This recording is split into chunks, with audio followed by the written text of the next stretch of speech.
Your work is very much renowned for its relationship between people and land.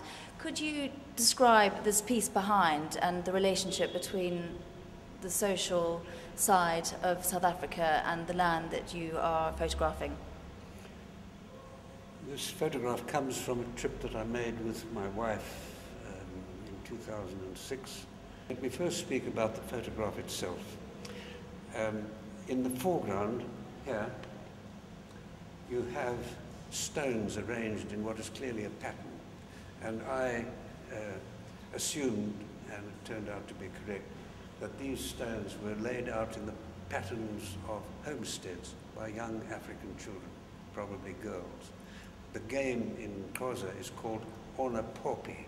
Popi is a doll. And so it's house. These were houses, homes, in this game that these children were playing. And it was to me highly significant that this was now a deserted homestead scene, and we had in the background this deserted, very real scene of semi-completed homes, houses. Research disclosed that the scheme, the housing scheme, had been approved for the municipality in, I think, 1998. And they'd started on it in a desultory sort of way. They'd run out of money, they'd run into trouble with sewerage reticulation, they'd run into trouble with clay, they'd run into all kinds of troubles, but it clearly displayed to me a high degree of incompetence, because these things are foreseeable. And for me, although the scheme was eventually completed, this in a way signified a great deal of what is happening at the municipal level in South Africa. There's a great deal of money wastage, sometimes corrupt, not always, but sometimes corrupt, and there's a great deal of inefficiency. We've got to transcend this. I'm not, for a moment, knocking what is happening in the sense that I'm not saying we are progressing. There is progress, and I think that people like me need to be as critical as possible within that framework. The most damaging things that are happening have to do with corruption, with a lack of forethought in government, from the very top right through to municipal level, and the culture that has at the moment taken hold, which is fundamentally lacking in a respect for law.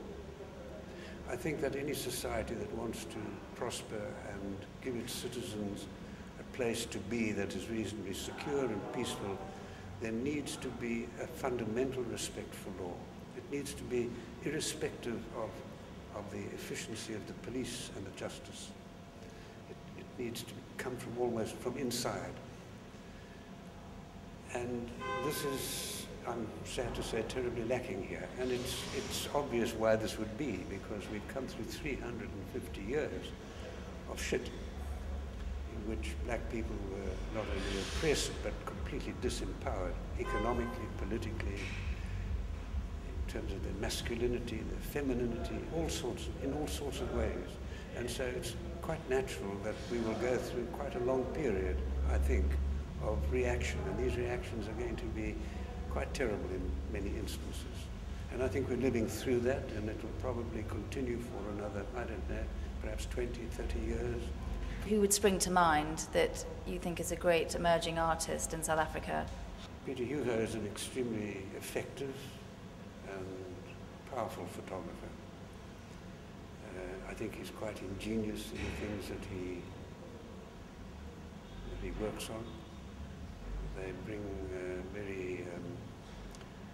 a very individual and often quite unique approach to things. If you were to ask me who I think is the most important photographer in South Africa emerging, or beyond emerging, is there, it's Guy Tillam. I think Guy Tillam is destined to be a great photographer. He went right into the heart of the dragon, if you like, by going to live in one of the central city blocks of flats. Now this is forbidden territory almost, if you like, to most people because of the violence that was being shown there and is still being shown, the degradation, the urban decay, and so on. And he pulled out of this a very complex set of photographs, an essay, which in my opinion approaches art, done with extraordinary awareness both of the reality and of the ways in which you can transfer your view of that reality into this medium, into photography. So it's almost like a photographic thesis, making a comment that words can't express in their own right. It goes far beyond a thesis. The thesis to me is an academic thing. This is not academic at all. It's a concentrated and coherent body of work that could stand, if you like, in any academic field and at the same time in the best museums in the world.